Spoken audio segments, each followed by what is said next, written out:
তোমার জন্য কেউ থামবে না, সূর্যও না, চন্দ্রও না, আলো বাতাস রোদ বৃষ্টি কেউ না, একটা মানুষও না, একটা মানুষও না। এ দুনিয়া বড় স্বার্থপর, বড় স্বার্থপর। এজন্য বাপ আপনাদেরকেও বলি, যুবক তোমাদেরকেও বলি, তুমি নষ্ট হয়ে গেলে শেষ পর্যন্ত মনে রাখো তোমার জন্য কেউ থামবে না।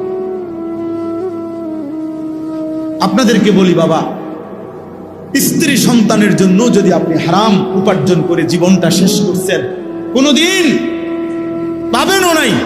সুদের টাকা, কিস্তির টাকা, হারামের টাকা, ওজনে কম দেওয়া, ধোকাবাজি, প্রতারণা করা উপার্জন করা দরকার ছিল না। আমনের কলজার মধ্যে শয়তানে বসায় দিছে যে বউ বাচ্চার লাগে এগুলা করতেছ, করো না রে বাপ, খোদার কসম এরা মনে রাখবে না,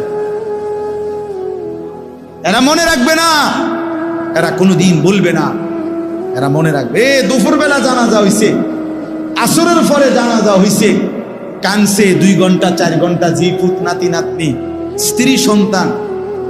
ওই দিনকেই এশার নামাজের পরে দেখা যাবে এরা সবাই পাশের বাড়ির থেকে ভাত তরকারি রান্না আনছে, এরা খানা খাইতেছে, এরা গোশত খায়, মাছ খায়, ডাল খায়, সবই খাইতেছে।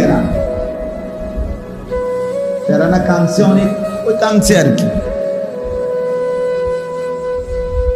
এজন্য আমি নিজেকে বরবাদ করে, আমার কবর, আমার আখিরাতকে নষ্ট করে আমি আমার স্ত্রী সন্তানকে হারাম খাওয়াইতে হবে, খোদার কসম এটা কোনো মুমিন করতে পারে, কোনো মুমিন করতে পারে। আমার ছেলে কোনোদিন 1 ওয়াক্ত ফজরের নামাজ পড়বে না, আর এমন জানোয়ারের জন্য আমি কামাই করুম, কমপক্ষে আমি আনিস এমন বেকুব না। তার লগে আমার আগে বোঝাপড়া করা দরকার।